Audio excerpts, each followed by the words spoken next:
Welcome back to your Thursday Buckeye Talk from cleveland.com. Doug Maurice, Nathan Baird, Stephen Means talking what we learned from the Ohio State offensive coaches. Go back and listen to your Wednesday podcast for what we learned from defensive coaches when we had a big batch of interviews on Tuesday. On this podcast, we'll talk about discussions with Brian Hartline, offensive coordinator, receivers coach, Corey Dennis, the quarterbacks coach, Justin Frye, the offensive line coach, maybe a little Tony Alford at running back, Keenan Bailey at tight end. And Hartline is of note, but we'll save that for a second because we'll start with some football stuff, and we'll start on the offensive line, and we'll start with the conversation with Justin Frye. And I think, again, in terms of football news, the idea of since spring football ended, Ohio State brought in another tackle candidate in Joshua Simmons from San Diego State, who started at San Diego State at right tackle last season, had been recruited out of high school by Justin Frye at UCLA. So this was a guy that Justin Frye knows, and when he went in the portal, it was a guy that Ohio State went after pretty quick and pretty hardcore. Other schools interested in him as well. Nathan, we've covered the idea of Josh Simmons landing here, and I think our listeners, Ohio State fans, know he's in the mix. He is a candidate to start at right tackle, just like Tegra Shabola and Zen Michalski are. What was the vibe that you got from Justin Frye in the conversation about what do you think Justin Frye thinks of this guy? And what do you think of what Justin Frye thinks of why he was needed here? Well, I think why he was needed here was obvious. They just needed more guys, more options, more talent at that position, at both tackle positions. Because yes, he's a candidate at right tackle, but that doesn't mean I think for sure that he isn't a candidate at all at left tackle, or that he couldn't be in the mix there as a backup down the line. You know what I mean? They just needed more talent at both of those spots. And this is a guy that he knew from their interactions before. They're both on the West Coast. Simmons had gone to a camp at UCLA. This is from when I talked to Josh Simmons telling me about, this story. And so there was already a connection there. And I think that we've seen that pay off for Ohio State in the transfer portal in so many different ways. And sometimes it's when you have a really tight relationship with somebody, like maybe Lorenzo Styles, where you have a lot of familiarity. And here it's more of like a casual familiarity, but one that resonated both with the player and I think the coach in the long term. So there, as we've talked about throughout this whole process, there weren't just an abundance of guys that were available, and especially an abundance of guys who maybe weren't pulled regionally to stay one place or the other. And this is one that I think fit for everybody. Okay. Well, so this is like what we want to talk about. Like what did we learn that's new? Like what did we learn new from the conversations? Here's what I wasn't at Justin Frye, but I went back and went through the transcript. He said, twitch, burst, good length. It feels like Justin Frye thinks Josh Simmons is a good athlete. It felt like Justin Frye conveyed that idea. Now, again, they say it about everybody, but I thought maybe you believed him on this. And then it did feel like it just confirms things. It's not like you would never take a guy in the portal that you didn't recruit out of high school, but it sounded like, it felt, Nathan, like the way Justin Frye talked about it, it's reassuring to him. Because you can look at film and say, I don't know, looks like length, burst, twitch on film, but he might be here anyway. They needed help. If he could be from Alaska, and Justin Frye has never seen him before, and he might be here. But I thought you got a sense of comfort from Justin Frye, but then I thought he talked about Josh Simmons in a way that maybe led you to believe he'd be here no matter what. But man, this is almost like a really good portal match because it's A, athleticism at Ohio State. That's what matters most. But it is B, relationship. And both those things are at play here. It felt like Justin Frye kind of had a little juice about this dude. Well, yeah, and I got that too, because you're coming out of the spring. This is the most maligned position group on the team, and some of that is all relative when you see so many things going so well at so many other ways, and all the question marks started to just sort of pile up at the offensive line. And I think bringing in someone, and we don't know what his ceiling is yet. I think that'll obviously time will tell on that. He was at a lower level program and was a starter, but still a lower level program. We'll see what that actually means. But like I said before, I think this was just you're adding another potential answer. When you don't know whether you have the answer, I think having more options is going to be reassuring. Yeah. No, but I want to make sure we talk about the stuff that's new. We know that the tackles are all crazy in the air. What did we learn from Justin Frye? Like, I thought the other thing he said, and Justin Frye is very hard to crack. He dives into the coach speak, as we said, but he did say, to your point, Nathan, like, he was like, well, left, right, I don't know, left, maybe this could be that. He did, Stephen, he was repeating best five, best five, best five, best five. He was talking about it of, could Matt Jones play center? Yeah, he could play center. Could a guard play tackle? A guard could play tackle. Could a right. And I think, Stephen, he's just talking to get through late May interviews. Jerry, what are you making me do? I don't know. I have to give it. But I also kind of think it's worth reinforcing because we have seen it. And then he said it. I think we do need to be prepared for the offensive line in the opener against Indiana to not be what we think it's going to be right now. And it might be one different name and three different positions. And I did feel like he really was conveying, I don't know. Like, he could have just sat down for 30 minutes and said, I don't know, the whole time. And as much as it's coach speak, Stephen, I also think I kind of believe him. I believe half of it. I do think there is a chance that, like, if Matthew Jones is playing center when we get there in the fall, Enoch Hamahi is the right guard and Donovan Jackson is the left guard, I won't be shocked. But I also won't be shocked if Carson Hinsman just locks down that job and Matthew Jones and Donovan Jackson stay put it where they're at. I won't be shocked if Josh Frye is at right tackle and Simmons is at left tackle, or vice versa. There's options here on the table, but it does feel like the way he talked about Simmons, I don't necessarily think he talked about Shabola or Zen Maholski like that ever when we asked him about him earlier this spring. It was just more like, yeah, they're developing, they're coming along type of coach speak. While this one, it's not to the level like with the CJ Hicks and Gabe Powers thing, but it's always when you talk about a guy, you say specific things that make him good. I think that should make your ears perk up a little bit. And he talked about Simmons in that way, of things that make him good. It wasn't just like the basic, yeah, we're going to bring him in, we've got all these options, yada, yada, yada. He got straight to the point of why he likes Simmons. So it makes me think that he's going to be one of the best five. So, but he did say, so again, I wasn't there, but I went through the transcript. He said this about Tegra Shabola.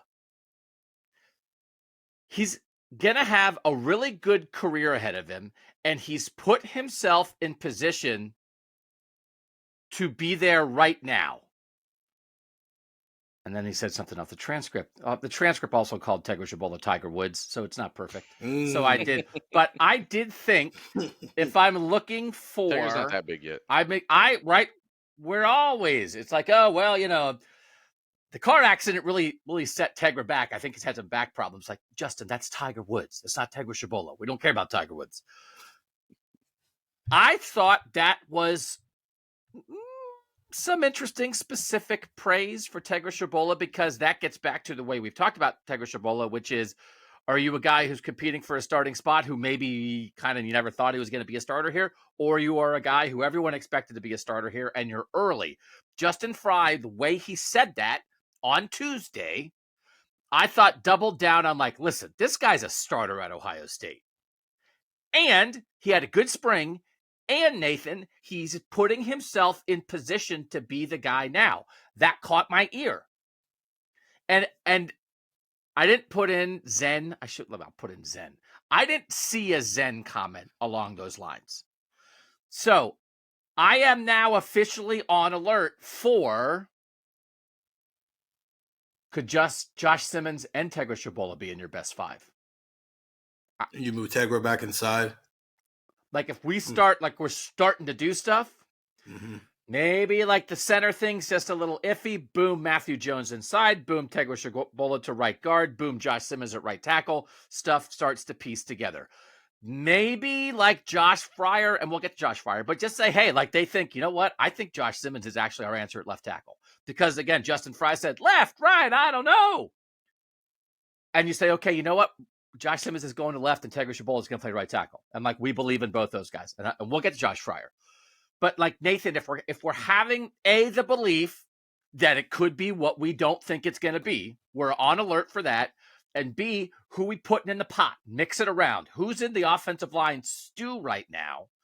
Based off Tuesday, I would have Josh Simmons as an ingredient, and I would have Tegra Shabola as an ingredient. Now, again, probably have 6 or 7 ingredients. And I'm not saying that Zen Michalski's not there. It might just be the way questions were asked, right? We're reading between lines. But I thought stuff popped on Simmons and stuff popped on Shabola that made me think Justin Frye maybe is feeling pretty good about those 2 guys, for example. Yeah, I think what we still don't know though is whether that is in a vacuum or whether that's relative to the other options, right?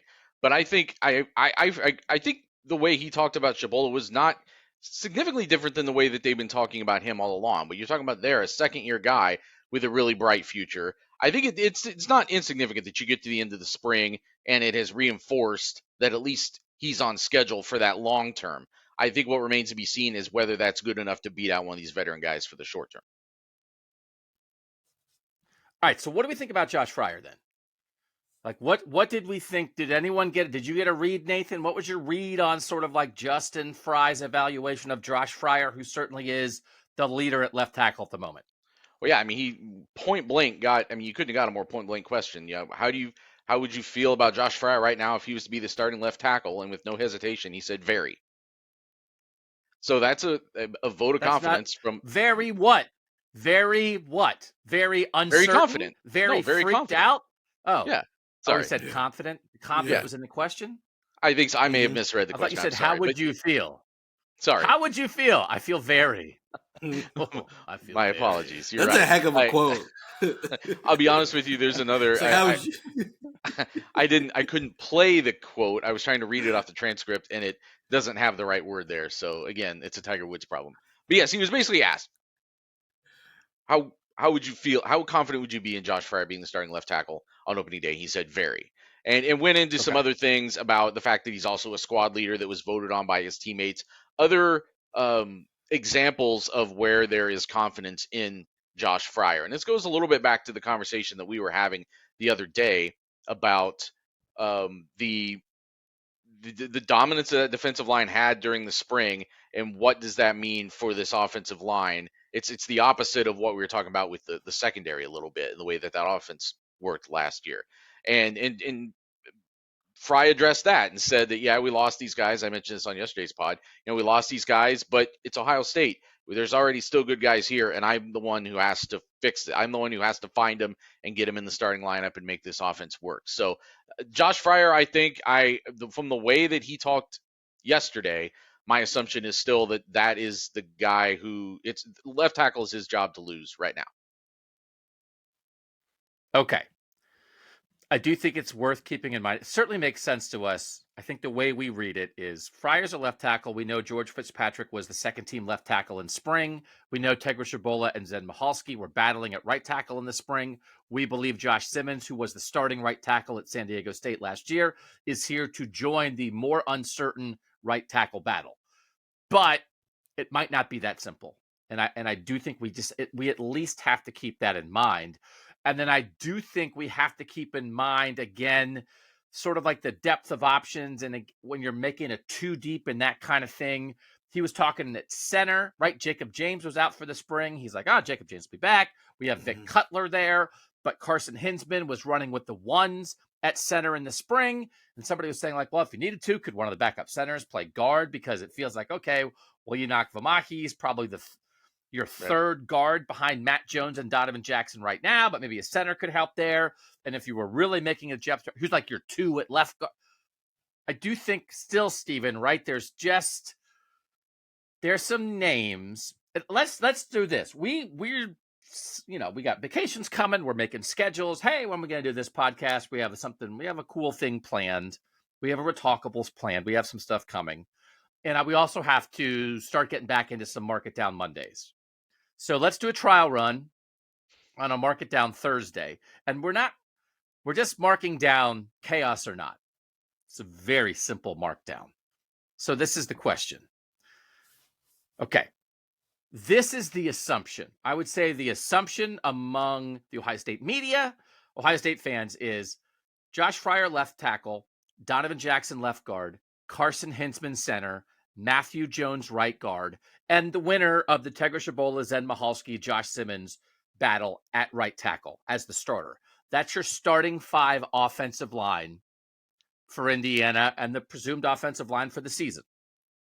Steven, that or the field for the opener against Indiana? Let's mark that down.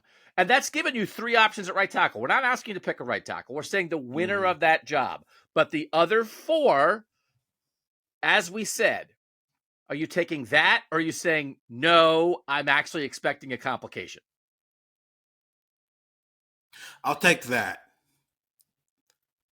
And a lot of it is, it's less about the tackle thing and more about Carson Hinsman and me thinking about Luke Whippler. And like, they got the best out of him. He got thrown into a position that they weren't expecting him to be thrown into. And it's like, fine, let's just go with the young guy.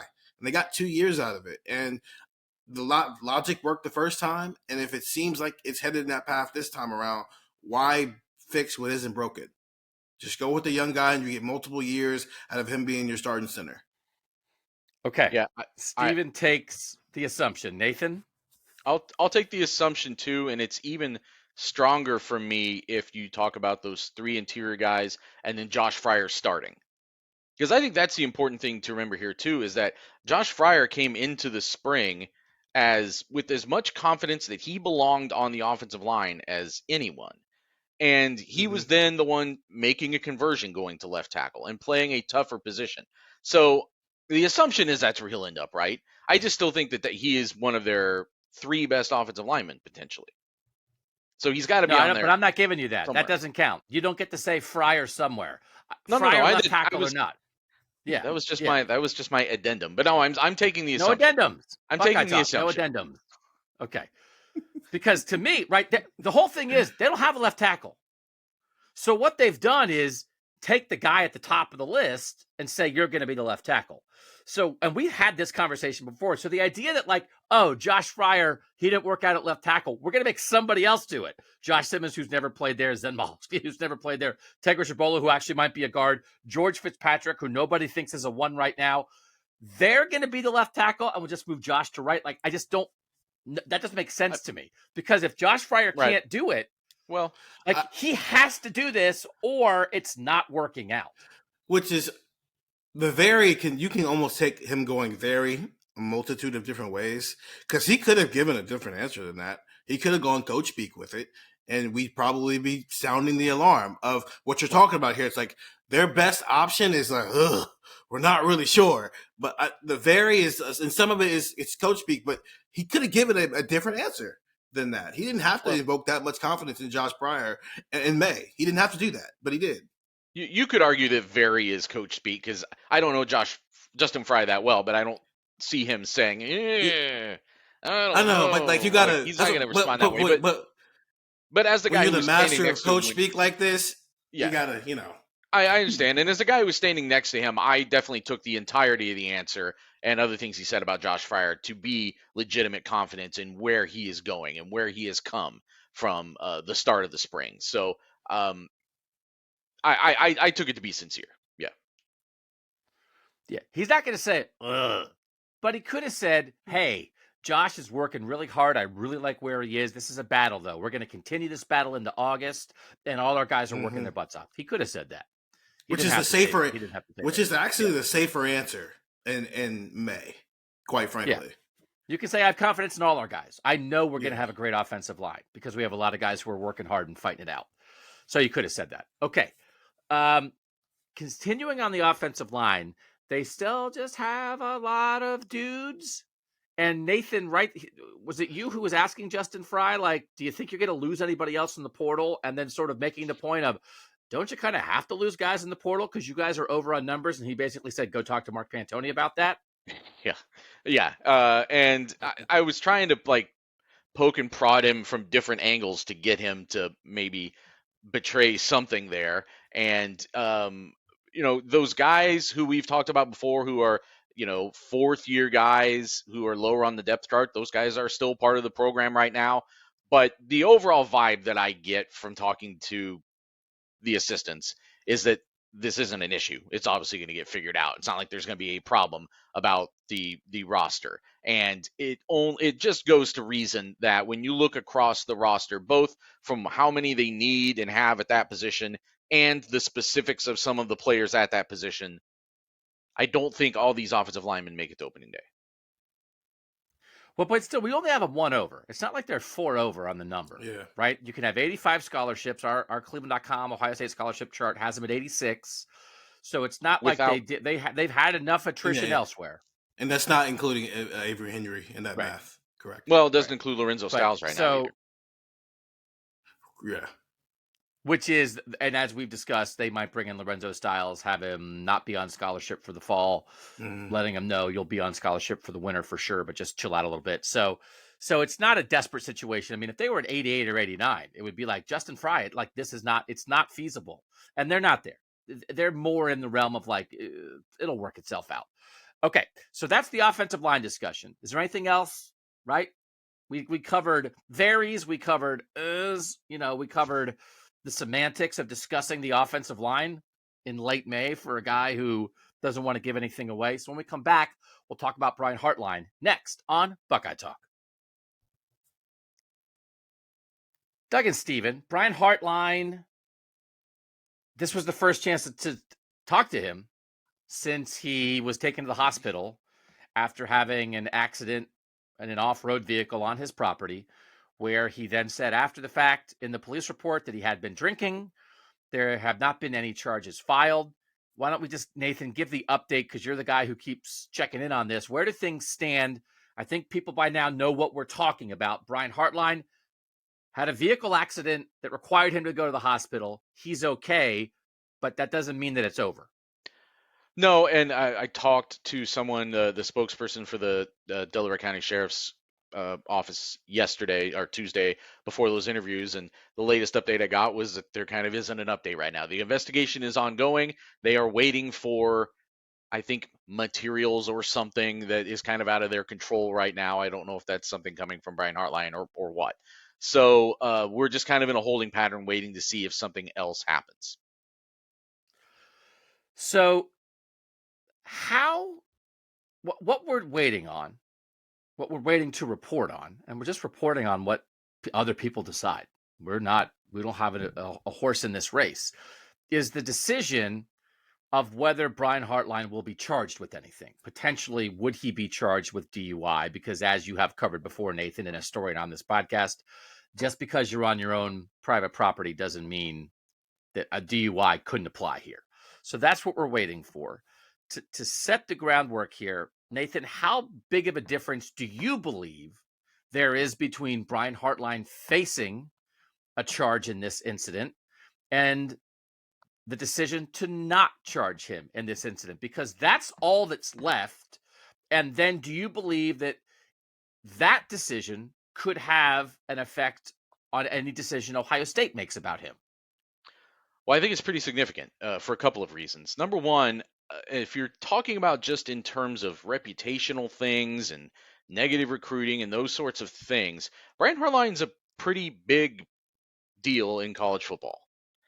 Obviously, like he's climbed to the top of the where the assistant coaches, best position coach in the country, some would argue, or at least one of them, has now gotten this promotion to offensive coordinator, is a rising star in the business. And if this becomes a thing where there are no charges, and I think it'll be a thing that gets kind of just dismissed in the larger conversation. They'll just move on to the next thing. If there are charges, I think Ryan Day probably has to apply some discipline.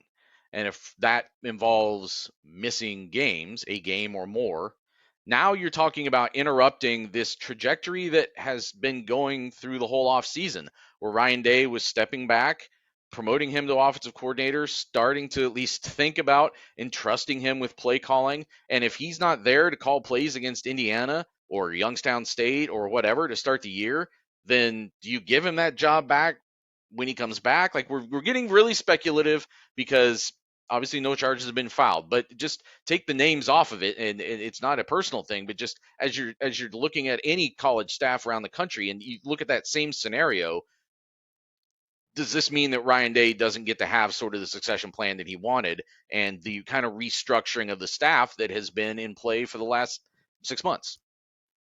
Okay, Steven, I want your opinion on this, but I just want to stop for a second because Nathan, you're saying, it's just speculation, but you are speculating that like maybe Brian Hartline doesn't call plays this whole year because he gets charged with this. I don't think that's possible at all. Like, do you actually think? I think if he gets charged, he might get suspended for a game. And Ryan Day would say, makes the same decision about the long-term play caller thing, but maybe Brian Hartline's not on the sideline against Indiana, and Ryan Day calls him, and that's it. You think that it could change the course of Ryan Day's decision about this based on a charge? Like, I know it's just speculation, but that's where your head goes? Well, I think it depends on the number of games a little bit, right? If it's No, one but game, the number of games it's decided by Ryan Day. Like, okay. Give me the actual plausible worst case scenario. He's charged with DUI. Right. You think the thing that could actually happen that would have the greatest effect on Brian Hartline's career and the Ohio State season would be what? You think if he was suspended for 3 games, would he call plays against Notre Dame? But it's up to Ryan Day. Right. So it's up to Ryan Day. There's no number. So you're saying like, well, what if he was suspended until noon at the on the day of the Notre Dame game? Would he call plays that night? It's like, well, Ryan Day wouldn't suspend him that way. So you think, but do you think? Do you think that a 3-game suspension would be reasonably possible in your mind? That seems like it would be harsh. It seems like it would be long based on what we know about the situation. Okay. I just think you're throwing out like that part of the speculation that I think is like 0%. I think it's 1%. Oh, it's not 0%. That he has a long enough suspension. I think it's like a 1-game suspension. You think a more significant suspension is no. I'm saying possible. No, I was saying no. I think 1 is probably about right. I'm just saying that I think it's more than a 0% possibility that it would affect how Ryan Day is thinking about how this is being structured going forward, at least for this season. Why? Because for any number of reasons. I think there's logistical things there. I think there are also like, do you think this guy is ready for this responsibility? And you think that hinges on whether he's charged or not? Well, no, that's a fair point. That's a fair point. Listen to the thing. Listen, so Ryan Day's not going to announce anything until the police part of it's settled. Right. Ryan Day might have already decided exactly what he's going to do. Ryan Day may have already exactly formed his opinion about how this changes or doesn't change his view of Brian Hartline in any way. Correct. And now we're just because you always wait for the legal process to play itself out because you don't want to do something. And then it's like, well, I suspended him. Oh, he's not charged. Well, now I unsuspend him. Or I said there's no suspension. Then he did get charged. Well, now, so you wait. Right. So he may have decided. I'm just saying, I don't think it's a thing that Ohio State fans should be like, I think Nathan Baird said it's possible that like Brian Hartline's not going to get to call plays all year if he gets charged with DUI. Like, I don't think that's possible at all. You think there's 0% chance of that? At all. Okay. Yes, I think there is a fairly significant chance. My guess would be, and listen, we're going to speculate because it's adults who getting paid millions of dollars, and it's like an actual thing. It's not just football stuff. There are a lot of things that you end up having to do. I think Ryan Day has decided how he views him. I think if he gets charged, I think he gets a 1-game suspension. And I think it's mostly cosmetic and like he's not on the sideline for the Indiana game, but it doesn't affect. If Ryan Day really thinks, I don't know if I can have this guy have this much responsibility, I don't think that hinges on a charge or not. I think that is Ryan Day saying that kind of thing. But I think your example of what if he's suspended for 3 games, would he call plays for Notre Dame? And if he doesn't call plays for Notre Dame, would he not play calls all season? I don't think that's in the realm of possibility at all. That's fine. Just remember, he has not actually been named the play caller yet. No, I know. So, well, I mean, except that he called plays. I mean, he's been named offensive coordinator and he called plays. There's not a ceremony where they're going to put the play caller crown on his no, head. So, there but kind of Ryan Day is. did say, There sort of is. like, we're going to try this out and like, we're Right. heading that direction. So, Right. okay. I don't I'm just saying want because of that. people. I'm just saying because of that. I No, think I it's know. among the possible outcomes. This is also his first. But the way you phrased the outcome originally was like, well, what if he's suspended for so many games and he's not ready to then be the Okay. and it's like, well, Fair Ryan enough. Day's in charge of all those suspensions. He's in charge fine. of how this plays out. So This is also okay. his first like public issue as an assistant, as an employee at Ohio State. So it's not like Brian Hartline, the assistant coach of Ohio State, has a track record of these public issues to where like now Ryan Day's questioning his judgment. It's like in his mind, it just literally is, you made a mistake, you got charged, 1 game suspension, not on the sideline, go home, and then we'll see you next week. Absolutely. There is nothing. He has not had any legal issues before, which leads me to the question of why wasn't Brian Hartline asked about this way at all? Why wasn't he asked, Brian, do you believe that this situation could affect your responsibilities this season? Brian, how do you believe this might affect how Ryan Day and Gene Smith view you? Brian, how do you think this may or may not affect how teams could potentially use this in recruiting against you? He wasn't asked that. We just had the whole conversation. We just got to talk to him. That's what matters. I know he said, like, he was asked about the stuff. He's like, well, I can't talk about it. We're not asking about the details. We're not asking about the cop stuff. We're asking about your status on this team, which has an effect on this football team and your career, which is incredibly relevant because you are in a high-profile position with great responsibility, and you're highly paid, and this is just how it goes, and we didn't get there, Nathan. Why didn't we get there with that? I don't know. What do you want me to say? Like I was there asking him questions to the point where he said, I'm not talking about this anymore. And I know, but because he's not going to talk about the cop stuff. He's not going to talk about what happened that night. So, but like his opinion. Yeah, but that wasn't the line of questioning where he kind of shut things down too. I mean, you try to get a feel for those. Take us through how it went. Take us through from when you were there. How did it go at the table? Like, what was he like when the questions were initially asked about this night? Because it is the first time that we've had any chance to speak with him since this very public thing happened. Yeah, I mean, so we've got his first questions and said something along the lines of, I can't really talk about it. He almost tried to make, I wouldn't say a joke about it. I don't think he was being flippant. I think he was saying, I should have just gone to bed that night. I shouldn't have gone on the side-by-side. There were subsequent questions. It was me, Bill Rabinowitz, and Tim May that were primarily there asking him questions. And after like maybe the second follow-up just about, and I'm trying to remember, it was a question that sort of was about what you've learned from it or something along those lines. But he finally said, I'm not going to talk about it. I'm not going to go down. I'm not going to talk about it. So, and I think there were some other even feelers that, and I followed up later and asked some other questions about, did you address this with the team? He said anything that was addressed was going to stay in-house. So we were trying to take him down that road, but there was only so much he was willing to say in this format. He wasn't asked, Brian, how do you believe this might affect how your bosses view you? Or he wasn't asked, Brian, do you believe this could have any effect on your responsibilities this season, right? He wasn't asked those. Those are the things that, like, and he could say, well, I don't know, I'm not answering that. But, like, that's a football question. That's, like, really important football stuff. So, and it's like, we didn't do it. He did it. It's like, he could be mad if he gets asked about it, but like, then don't get in that situation. You won't get asked about it. And players get asked about this kind of stuff all the time, and they're kids. So adults do things, highly paid adults do things, and sometimes you get asked about it, and guess what? Maybe the questions make you uncomfortable. But so I wish we would have learned more, because that we just had the conversation about what really matters.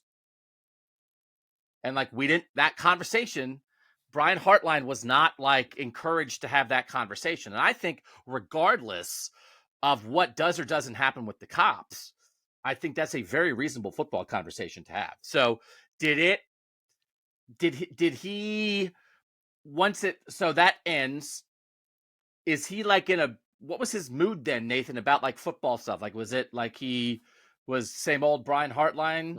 Because again, when we had him in the spring, before any of this stuff happened, he was like a little combative and like, like he likes to push back with the media, but we like it like in the media setting. And then he goes over afterward and has like 10 guys around him for like another 40-minute off the record session. Like he likes to fight.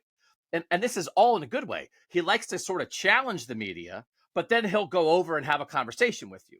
Was it still, and I know both you guys were there, so Nathan first, like, was it that Brian Hartline still, or was he a little more guarded?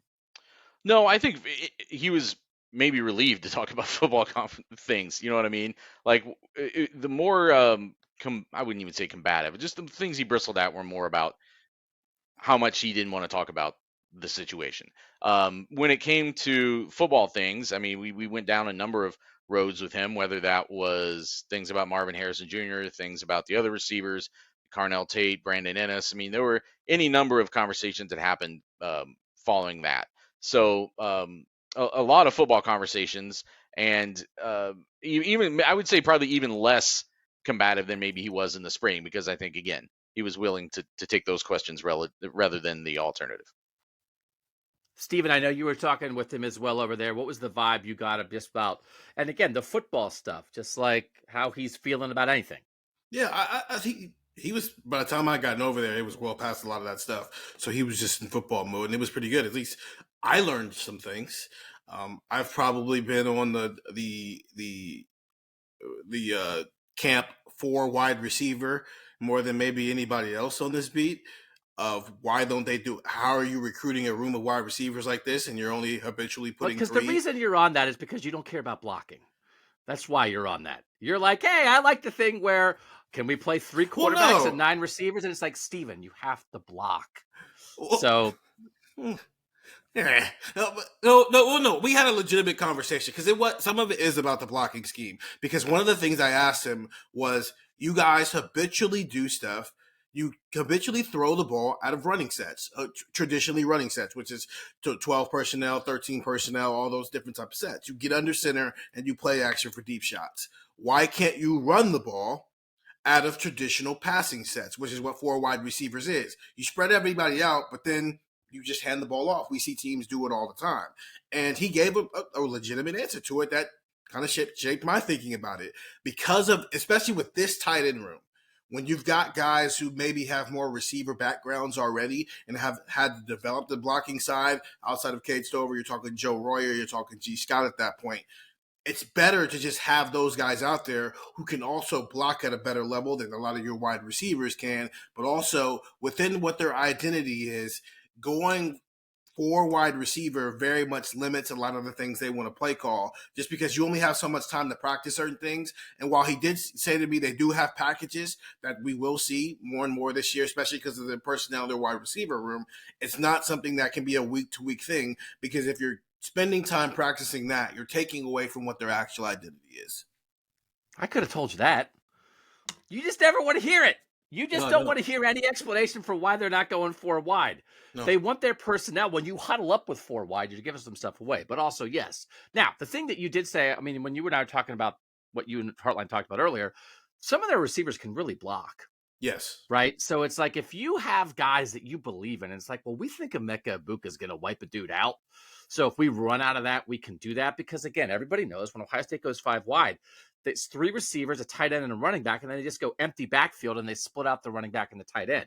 Mm-hmm. And it's because the personnel grouping is basic, and then it opens a million things up so that you can, if you put 4 tight, now to your point, Steven, to go 4 wide to run, it's like, oh, if you go 4 wide, well, they can go dime. They'll put 6 DBs on the field, and then you run it at them. So great.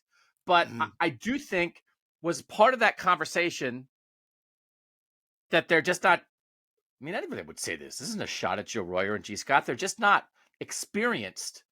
They don't have a ton of reps that your 4th best receiver might be a more experienced, better football player than your 2nd best tight end. And that would be part of the thinking if they'd be more open to 4 wide this season.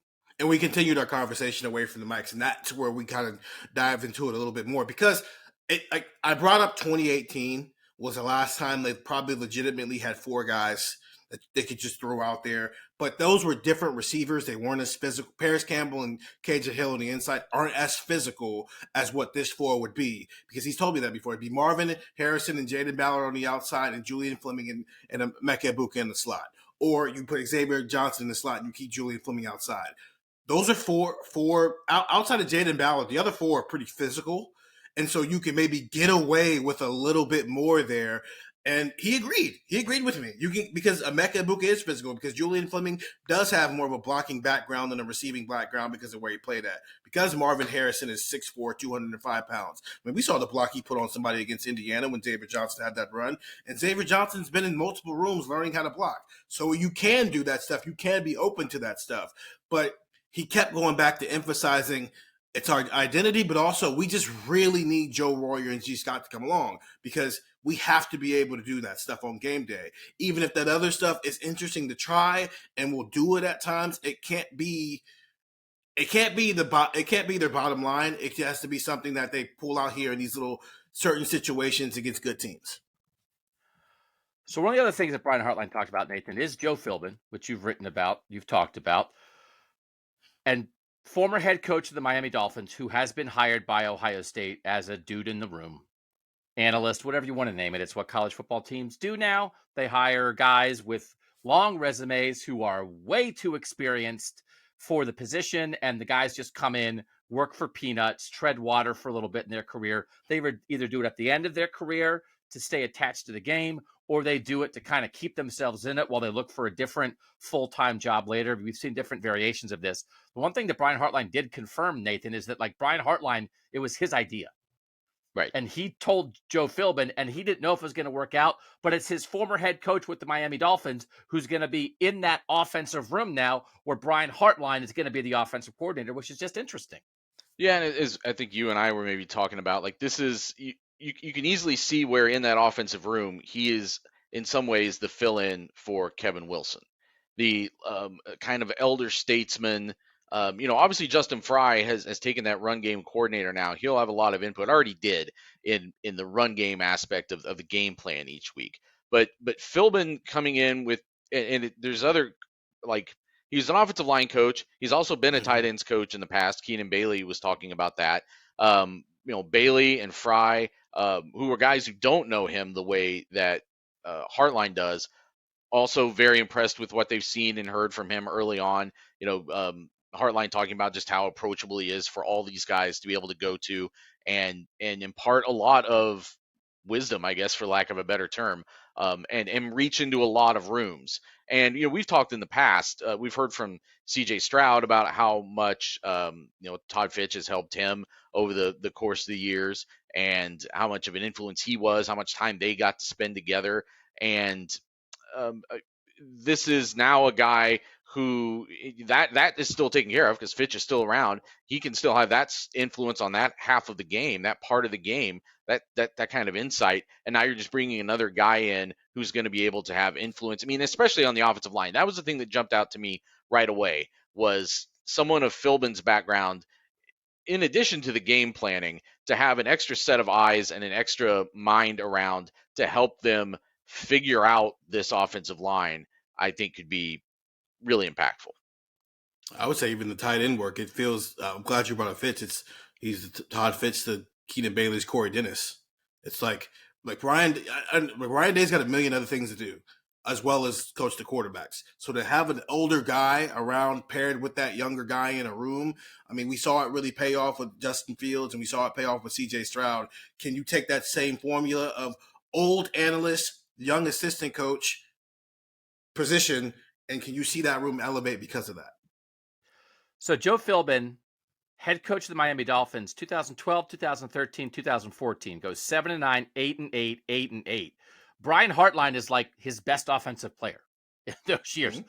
Brian Hartline in 2012 is his breakout year. He has 1,083 yards. 2013, 1,016 yards. Drops off in 2014, 474 yards.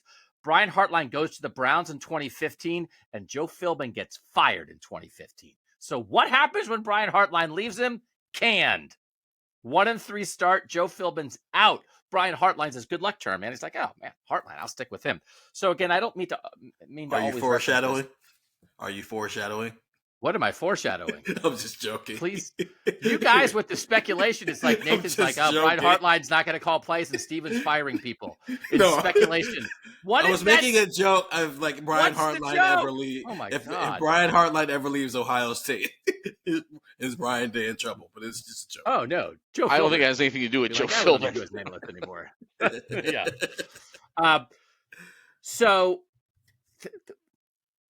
when I was in the room for the offensive meeting last year, and again, just the idea, everybody sits around the table and it's all the offensive coaches, but all the offensive analysts, the right-hand men of all those coaches are right there at the table. There is not really a distinction. Now, they don't talk quite as much, but they're right there.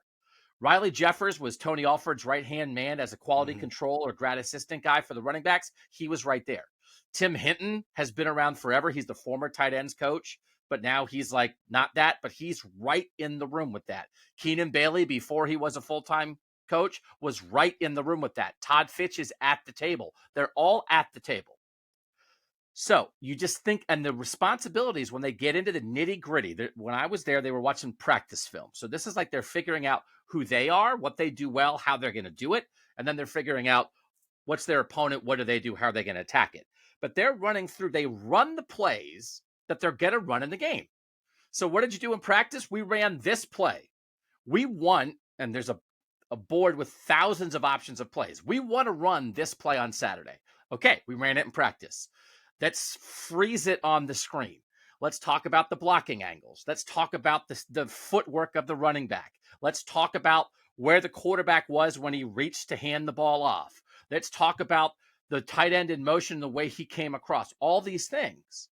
Every nitty-gritty detail, they run it in practice. They want to perfect it so they can run it in practice the next day. So when they get to the game on Saturday, it'll work. From an offensive line perspective, Nathan, this is what you and I were talking about. Justin Frye, the offensive line coach, is up at the screen acting out blocks. He's pointing, okay, you want Whippler to turn this way and take this guy? And Ryan Day's in the back of the room saying, well, what if we did this? And then when it was run game, Kevin Wilson was like the 20,000-foot view of all those things. Justin Frye's in the nitty gritty. Justin, can this guy reach, make this block, or do we need to adjust the angle there? Well, let me see. We do this. Kevin Wilson might say, do we need to adjust that? Justin Frye acts it out. Tony, can your back do this? Tony Alford's the running back coach saying, okay, the back, what if we did this instead? But when it got to the run game stuff, Kevin Wilson was kind of asking the questions because Kevin Wilson, as a tight ends coach, longtime offensive line coach, he's kind of driving that discussion. It doesn't mean Ryan Day can't do it, and it doesn't mean Ryan Day never did it. But when it's pass game stuff, Ryan Day drives it. When it was run, like Ryan Day, 20,000-foot view, Todd Fitch, Corey Dennis, Brian Hartline, Keenan Bailey, what do you think?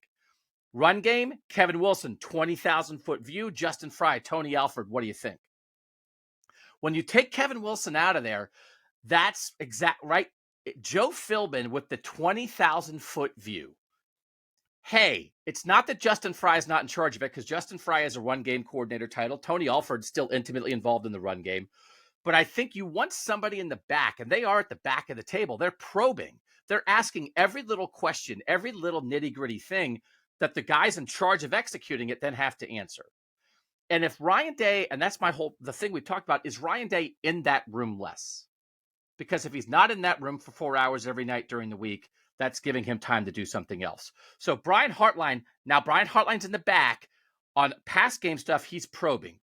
Corey, are we good with this? Right? Keenan, are we good with this? Because by the way, Brian Hartline's a receivers coach. Keenan Bailey, he's going to be having a lot to say about the receiver play as the tight ends coach when Brian Hartline's trying to oversee stuff, right? But who can probe? Who can double check? Who can challenge? I'm bringing in my head coach. Joe comes, like Brian and Joe at the back of I think like it's just the way things connect, Nathan. It really is, Joe, because again, with these analysts that we're talking about, listen, we throw this stuff at you guys, and I've had people remind me of this sometimes. There's a shorthand of football. Hey, this, that, whatever. And you guys you're football fans. You don't know all the nitty gritty of this stuff. There are 10 full-time assistants. They can coach on the field. They can go out and recruit. It is their full-time job. They can do everything. And then there are a lot of people orbiting around them with lesser roles that those people cannot go on the road and recruit. And those people are not supposed to get their hands on guys in practice and be out there doing that. But film, study stuff, in the room teaching, they can be involved in all that stuff, Nathan. So when we say analyst, when we say these kind of positions, it just means you're not coaching in practice and you're not on the field recruiting, but game plan, strategy, execution, teaching, Joe Philbin can absolutely be involved with that. And the idea that Brian Hartline said, yeah, it was my idea. Makes a ton of sense. I like this, Nathan, because it's like, all right, Brian, if this is going to be your room, make it your room. And now I don't always like hiring your friends. You've got to give people an opportunity. But this is kind of a position that's built for people like this. So Brian Hartline knows this guy, trusts this guy. He's not taking an opportunity away from an up-and-comer because this is kind of like an old head analyst thing that teams do now. I like this as connective tissue for Brian Hartline's room. Yeah, I mean, you're sort of a coach emeritus in some ways, right? So these tend to be these older guys, and they're often there is some kind of connection that goes into their background. The name of the guy that they just hired as a defensive analyst is escaping me, but he and Day had coached together at least one stop along the way, if not two. Like, so there's often a connection. And Keenan Bailey was one of the actual. He was never called an analyst. He was called, I think, a special assistant, but he had some of these same duties. That sort of analytical input to the offensive game plan before he became the tight ends coach. He was like the one thing to sort of buck the tradition just because they had to find a place to put him. But yeah, and I will say though, Brian Hartline also brought up that Justin Frye is someone that he's going to rely on a lot, and especially as it relates to the run game. So that connection, I think, also the influence that Justin Frye already had and the input he already had there, I would also expect that to grow this year. I don't think it's Philbin coming in and taking up all of the Kevin Wilson space, oxygen, whatever you want to say. I think that Justin Frye will probably have an even bigger input than he did before. Mike Dawson, who was a full-time assistant at Nebraska recently and had coached with Ryan Day both at New Hampshire and at Boston College in the past, is now in that staff. And again, that's one of these things. Not all fans know the names of these guys. They're in the room. There's like 10 guys at the table. You got to see at the table. So like you matter. And again, the full-time assistants talk more. But they want it to be, it is collaborative. There are a lot of questions and answers in that session. And so they've added Joe Philbin's voice to that room. Anything else about Brian Hartline that we didn't cover? Because there's one, I want to transition a little bit to some quarterback stuff, if there's not any more specific. Steven, I know like there's receiver conversation. I think like we got a handle on the receivers. Did Brian Hartline reiterate that the receivers are good? I think I read a quote that he was like, Marvin's good, Emeka's good, Julian's good. It's like, yep, we're good. Yeah, I think the newsiest thing is Emeka and Julian are back full go at this point, which they were expecting anyway. So, Ohio State has good receivers. There's a lot of like just updates on that like Tommy Eichenberg, Steele Chambers, Jahad Carter, Emeka, Julian, a lot of these guys who were out in the spring are back and rolling and able to participate in the off-season workouts and conditioning and will be ready to go for August. It didn't feel like anything came up where anybody said like, oh, this guy's still not back. No, and I also asked about Brandon Ennis and how much he had been sort of lurking in the shadows all spring and like hanging out in Columbus, and like, well, like, is he just hanging out, or do you think there's anything beneficial here? And he said no. He thinks that the adjustment to campus is not nothing, and the sooner you can get that started and kind of get your feet wet and get the process going. So for everyone who was expecting him to be able to come in this summer and maybe create some noise right away, Hartline's answer would suggest that he's maybe in even better position to do that than he was if he were just coming in on the normal timeline. Brandon Ennis is what we call an unofficial early enrollee. Yeah, kind of. Yeah. I wonder what are the specifics? Like he was living here. Like who's to my understanding pay to live here? What's going on? NIL. To my understanding, because he was at American Heritage, which doesn't always, to my knowledge, allow the early enrollee stuff. And so things can get weird when you go to a school that always doesn't let you do that. Like Paris transferred to Princeton after being at St. X, they wouldn't let him do it. I think with Tate Martell, because Bishop Gorman wouldn't let him do it, he like transferred to another school for like 24 hours just so he could early enrollee, if I'm remembering that correctly. So to my understanding, that's probably what happened with Brandon Innes here, but he was not like actually involved with stuff. Right. But he was just kind of up here, you know? And, so he and was Brandon Innes, as the most highly rated receiver Yeah. in this recruiting class, Carnell Tate, Noah Rogers, Bryson Rogers were here in the spring. He was not, but it's possible this guy, right? Like everybody was Yeah. on the list of who were people most excited about in the spring. Carnell Tate is very, very high on that list. Among the people, among the Buckeyes that maybe people will be most excited about in August, Brandon Innes could wind up on that list. Innes and Carnell Tate will probably have roles. Now, it might not be a wide receiver because of what they have, but I could see them doing something similar to what Mecca and Marvin did as true freshmen, where they're on special teams, and it's very clear that they're going to win jobs in the upcoming year. But it's a big deal that Brandon Innes doesn't have to walk around here this summer trying to find stuff, because he's kind of already acclimated, because he's been in the room, he's been on a weight program already. He just hasn't been on the field. So that's a big deal. All right, when we come back, what did Corey Dennis have to say about the quarterbacks? Next on Buckeye Talk.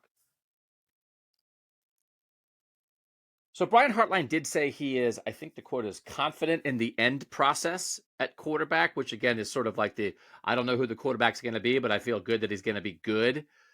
Stephen, Corey Dennis, again, there's a lot of, I think this is a reasonable thing to ask the quarterback's coach every single time when you have a quarterback competition. Like, what's the one guy do good? What's the other guy do good? Just like, just reminding everybody. And asked about Kyle McCord, athletic kid, big, strong arm, understands the offense. And then like, he was asked like, oh, is he mobile? He's like, yeah, good mobility. And again, then when asked the same question about Devin Brown, it's the same kind of answer. But Stephen, it does feel like, and this is why we do it, and it's why fans do it, every time someone asks about Devin Brown, the first adjective is athletic. It's not the first adjective for Kyle McCord. Big, strong arm, understands the offense. Devin Brown, oh yeah, that too, he's athletic. I just, it confirms, I think, the read that people have generally, but it felt like Corey Dennis confirmed it for the 19th time as the shorthand in this competition. It's fun listening to him answer that question every time he gets asked, because they kind of like speed past the differences just to get to, they both move the offense down the field. They keep things on schedule. They kind of try to speed past it so we don't focus on it too much. But yes, I asked him, it's a big, strong arm, moves the ball down the field. And it's with Devin Brown, it's the athleticism. Now, which one is the wrong answer? Or is there a wrong answer? Or is, depending on who wins this battle, does that show a change in philosophy? Or are they sticking to a philosophy? Because while they do 60%, maybe even 80%, is similar, that other 20% is a big deal when you're coming off a quarterback where everybody was wondering why he never ran. And it's just one of those things where if you asked a Terrell Pryor question, you would get to athletic pretty quick. If you asked a Braxton Miller question, you'd get to athletic pretty quick. If you asked a JT Barrett question, you would not get to athletic that quick. You'd get to tough way before you got to athletic. If you asked a Justin Fields question, you'd get to athletic pretty quick. If you asked a CJ Stroud question, you would not get to athletic very quickly. And so it's just a shorthand, Nathan. And I don't think it, in the end, has an effect on the battle, because I don't think it's going to be, it's tied, so then what style do you want more? It's not going to be that. Someone's going to win it. But it is just a reminder, right, that, and it doesn't mean that Kyle can't move, and it doesn't mean that Devin can't throw. But we're just trying to get a vibe on this, and I think we have absolute confirmation of the vibes around the two quarterbacks. Yeah, and it had really been building to that obviousness this whole time. And I think, all those quarterbacks that you mentioned, I think, were all the Big Ten quarterback of the year. Like, Ohio State does it in like every shape and size that you can imagine, really, at quarterback.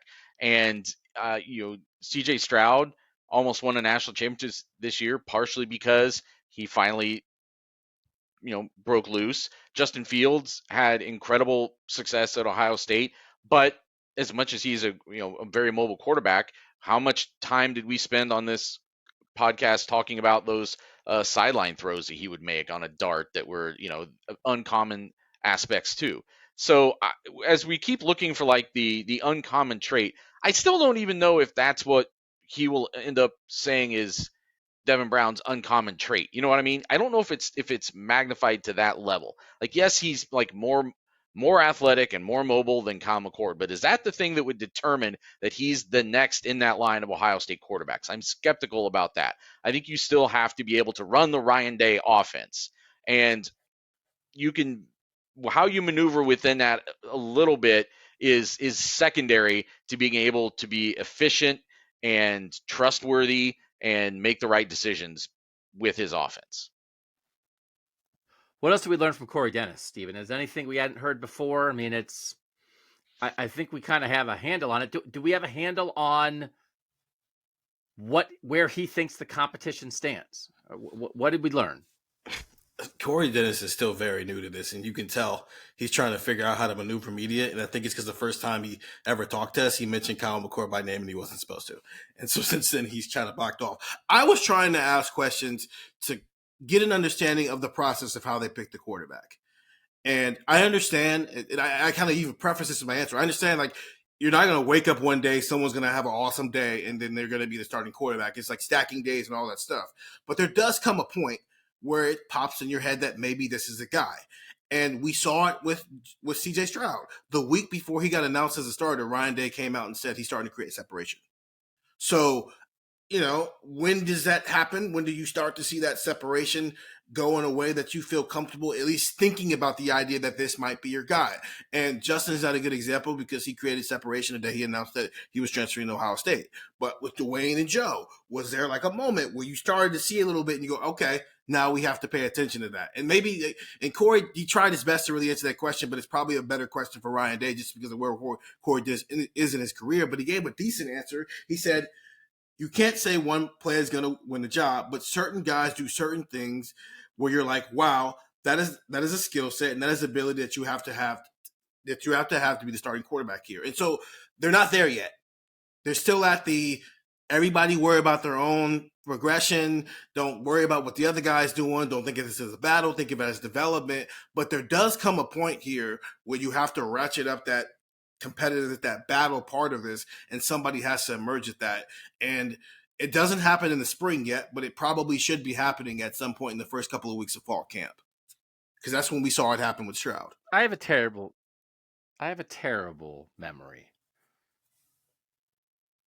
We saw the spring game, Devin Brown didn't play, and 2 fully open practices, right? You guys were both. I missed the one. Do you remember a moment where either quarterback did something and you said, wow? And I'm not trying to put you on the spot, and I'm not trying to say, aha, they don't remember it. The quarterback situation at Ohio State is in disarray. I'm just asking. I'm remembering who was it? There was a bomb down the sideline that Kyle McCord threw kind of on the move to his right in one of the practices that I thought was a bit of a head turner, eye popper, however you want to say it. That was probably the closest to that we saw.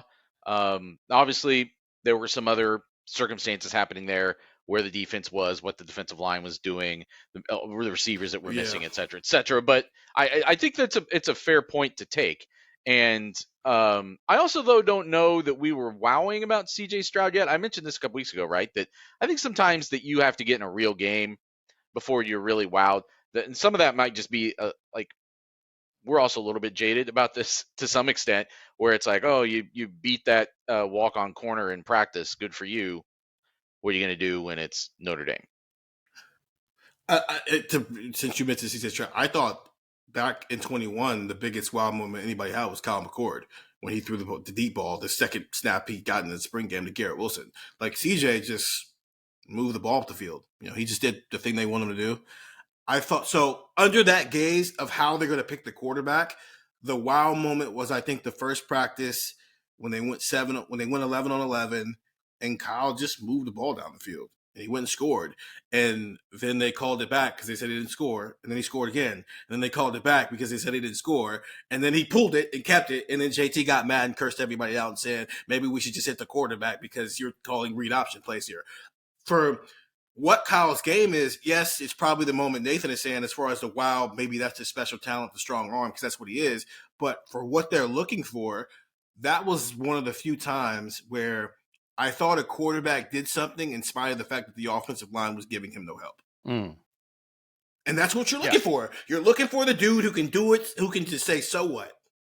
And Justin Fields had so what moments. Dwayne Haskins, so what moments. Even CJ Stroud up until, you took every NFL weapon he had away from him. That Georgia game was a so what moment. Steven, when you say something and you make a point and you sorry. slap your leg, no, I just or the table. It's either the table or the leg. And Texas have pointed out too. It's like we love when Steven really gets into it because then he pounds the table. I'm sorry, guys. I try to take them out because it's like a spike. It's a slap spike in the middle of the podcast. I'm like, what is that spike when I'm looking at the audio thing? Sorry. And it's always like Steven hitting something. Maybe I should just leave him in. If the people want it, I can just leave in the slap. I really love my job, guys, as you can tell. I don't slap anything. Take that for what you will. You yell, I slap. Nathan tries to make sense of it all. That's why it works. Buckeye talk. All right. Nathan, you talked to Keenan Bailey a little bit, and he said Cade Stover's going to set defenses on fire. Yeah, well, more or less, actually. I mean, he made some kind of reference in passing Cade Stover, like one of, if not the best tight ends in the country. I'm like, well, you think he could be the best tight end in the country this year? He said, absolutely.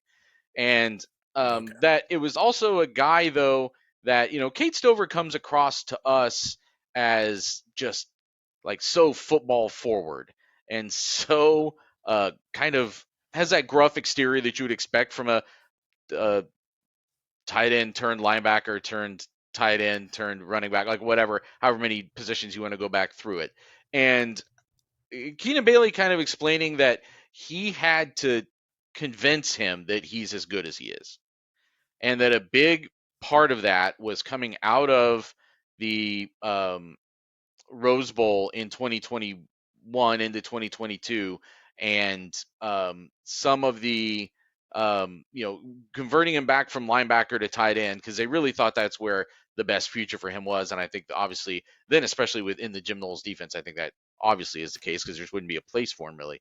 But that being able to get him on the field with some of those receivers, some of those elite receivers, and put him through the same drills and show him he could do that was a bit of an eye opener for him and has helped kind of lead him to where he is. And Stover's always credited for him for kind of being behind the breakthrough even before he became the tight ends coach and helping him have the kind of season he had last year. So now it's like, what's the next step beyond that? And I still think that there are some things that Cade Stover needs to prove as a blocker, if you want to talk about being one of the best in the country or the best in the country. But it did intrigue me to hear him talking about, because as much as he cares about blocking, he's also, Bailey I'm talking about, has also been, like we said, like he's a guy who has been involved with setting up this whole offense, setting up the game plan. And is there another level for Cade Stover as a receiver? I thought last year was an example of him really taking advantage of opportunities that were just there within the offense. Does he start to have more wow moments? Wow beyond more than just like when he gets turned upside down and falls on his head and plays the wild abandon. Like, does he start doing things out on the field that are just that next level? I think we know what we're talking about here. He's been a very solid player. Does he start to look like, oh, he's making plays that another guy can't make? Steven, Tony Alford, right? Did you talk to him a little bit or run through some stuff? Deep running back room, anything else? Yeah, not a lot has changed from the last time we talked. This is the deepest room he's had. He's got four. There's four guys that are legitimately proven that he can put out there that we've seen with our own eyes. And then there's Evan Pryor, who's just kind of been through the ringer here and maybe can get an opportunity here. I stopped over for just a little bit, and we've heard TreVeyon Henderson's side of things. And I wanted to come from a different perspective. And the thing, just from a personal standpoint, he said that I asked him what have you maybe learned about Travion that maybe you didn't know in the recruiting process, and he brought up his mental toughness. And he didn't really think he was that mentally tough coming out of high school because, I mean, he's 16 years old and you're not supposed to be mentally tough. But Travion Henderson has really showed Tony Alford some things this spring, both just as a football player, but also as a human being, that maybe he didn't necessarily predict back when he was recruiting him as just like a talented running back. But other than that, just kind of the same thing here. I've got a lot of guys to choose from. Don't ask me about about carries, because I don't know. So I think we need to make a pledge here, mostly for my benefit, my mental health. The next time we have the assistants to talk to as a group, I'm not talking to Parker Fleming. Is that okay with everybody? And this is not about Parker Fleming, because as it turned out, Parker Fleming and I had another wonderful 30-minute, basically one-on-one conversation. Because the way this happened is Parker Fleming came up there and like, well, we don't want to start with Parker Fleming and have like Parker Fleming have to be batting off like 40 different reporters at the same time. So they waited till Larry Johnson came. And then it was like, okay, Larry Johnson at one table, Parker Fleming at the other. So you two guys are the beat guys. So I'll take like whoever is the least important guy. No offense to the special teams coach. So you both go to Larry Johnson. Mm-hmm. So I go to Parker Fleming. So I'm at Parker Fleming. Hey, Jaden Fielding, is he going to be the kicker? Is it going to be Parker Lewis? Like, there's a competition there. That's a thing. You're replacing Noah Ruggles. And then other coaches started to come out. And so then you guys disperse, and then everybody leaves Parker Fleming. And so then on behalf of the beat, I can either, because people drop their recorders, they leave them there, they set up cameras. I can either stay and ask Parker Fleming another 20 minutes of questions about special teams that might help somebody write a story or gain information in July, or I can leave. But if I leave, Parker Fleming is leaving. So I stay. And then I miss everything. I have so much information about the process of becoming a gunner at Ohio State. It is unbelievable. I said you had like a team meeting and you say, all the gunners, meet me in the corner after this meeting. He's like, no, that's not how we do it. I was like, well, that seems like a thing that I would do. But we like the process. I'm like, how do you get guys? You have a bunch of fast corners and a bunch of fast receivers. How do you decide who might make a good gunner? Because it's been like an all-star team. I've got 25 minutes. I know everything there is to know about Jaden Fielding and Parker Lewis. Jaden Fielding is scrawny. He's only 175 pounds, but he's adding weight with Coach Mick. Parker Lewis is ripped. He's 220. Those are the two kicker candidates. By the way, it's important because I don't know if you guys noticed what happened the last time a kicker was on the field for Ohio State. So, yes, quarterback competition, very important. Real kicker competition underway. So I'll tease you with that. We'll talk about it on a later podcast.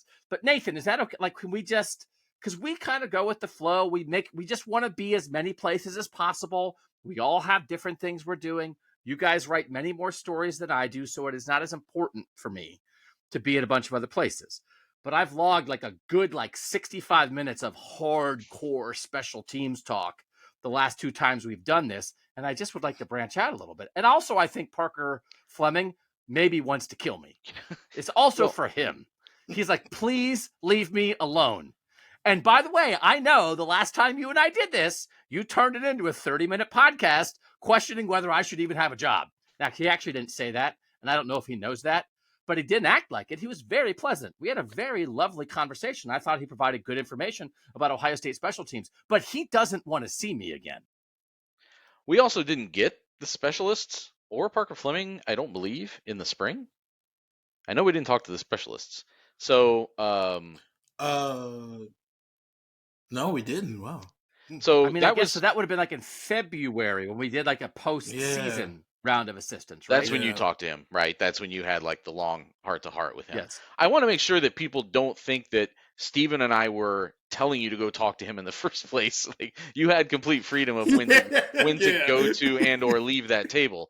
So, I think I agree that maybe, yes, we should assign you to someone else the next time we have one of these roundtables.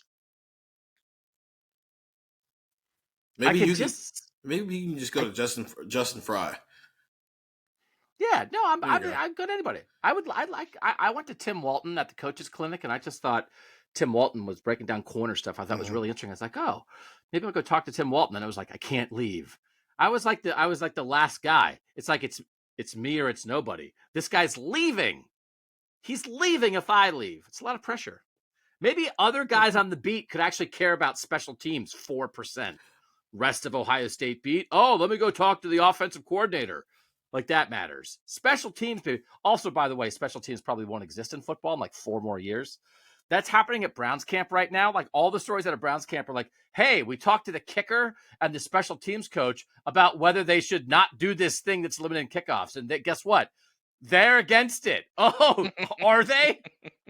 The one that their jobs aren't going to exist? Yeah. Oh, I definitely think guys should run at 90 miles an hour and conk their heads together like coconuts so I can keep my job. Or it's like, you know what? We could just give everybody the ball at the 20. Nobody cares. Nobody's showing up for special teams plays. I'm sorry to tell people. So that's college football is not quite there. I mean, like, it's not like they just made a change like the NFL did. But the idea of asking, it's like you're asking newspaper writers if newspapers should exist. I was trying to think of a job. It's literally the same thing. It's like horse and buggy salesman not sure about this whole car thing. Story 11.